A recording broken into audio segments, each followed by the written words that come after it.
What's going on, guys? This Tiki. It's been a while. I hope you're having a great day and a great week. If not, hopefully it gets better. Now, let's talk some anime. I recently started watching Lucifer and the Biscuit Hammer up to episode 3. If you haven't watched it by now, this may have some spoilers to it, so sorry about that. Amamiya and Sumidere are chosen by the Beast Knights, which Nu, the little lizard by Amamiya's side, is one of. Sumidere is a princess, and Amamiya is tasked with protecting her and essentially being her knight. However, Sumidere's ambitions of protecting the world are of a twisted nature. Sumidere only wants to save the world because she wants it to die with her. And in Sumidere's mind, this will mean that the world belongs to her. Nu was not aware of this ambition she had at the start of tasking these individuals who just so happen to be neighbors with this duty. Amamiya doesn't have a problem with this. In fact, he can dive deeper into his loyalty to her because Sumidere says she will crush everything that has hurt Amamiya as long as he is by her side. He will always be protected. When Amamiya was younger, he had endured 10 years of abuse at the hands of his grandfather. His grandfather would wrap him in chains and lock him in a room for 3 days and 3 nights, where he had caught a cold. This was a memory that was sparked after he tried to leap the waterway from one embankment to another, which at his current state is a lot farther than he thinks. But this will improve over time while he is training with Sumidere. Sumidere's powers aren't very clear, at least to me right now. All I can see is that with every hit she lands or attempts, she starts counting as if she can only use that power so many times until it starts taking too much of a toll on her body. Amamiya's powers work the same way in that it is connected to his stamina. Nu also mentions that Amamiya's powers allow him to control what is within the field. Maybe this means he could enlarge the sphere enough to surround the golems, letting him manipulate whatever is within that sphere. What do you guys think?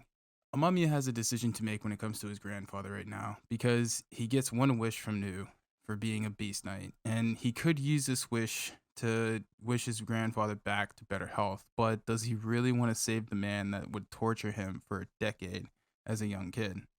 It's a hard choice to make. I would feel like taking this high road would show a lot of character and a lot of courage to do it, but it doesn't mean that he necessarily forgives his grandfather. But it may give him a chance to change that. The character development in the early episode leads me to believe Amamiya would be a bit more apathetic or a little bit less of a weakling, might be a better term for it. Since episode 2, it seems that he's a bit more pathetic now that he has Sumidere by his side. He seems to be a lot weaker in his persona as well.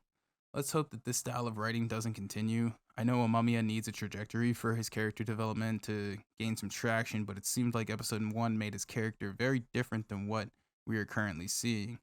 We get small glimpses to episode 1 of Amamiya, but it's not consistent.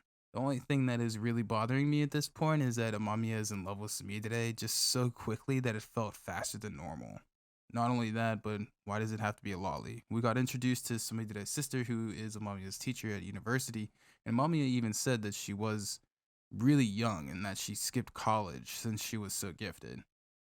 Hopefully this doesn't change my liking too much for this title, since I do like that it's a giant hammer that is going to destroy the world. After all, the artwork is awesome. When it pans out to show the gavel looming over the earth, it's still pretty cool to me.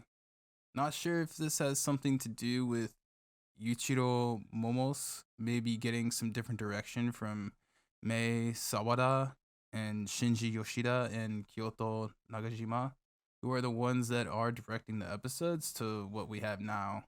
Come Saturday, we'll know who's on the writing board, illustration, and production and directing.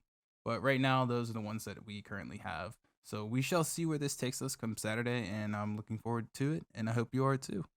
If you watched this far into the vid, thank you very much. Please like, sub, comment if you enjoyed.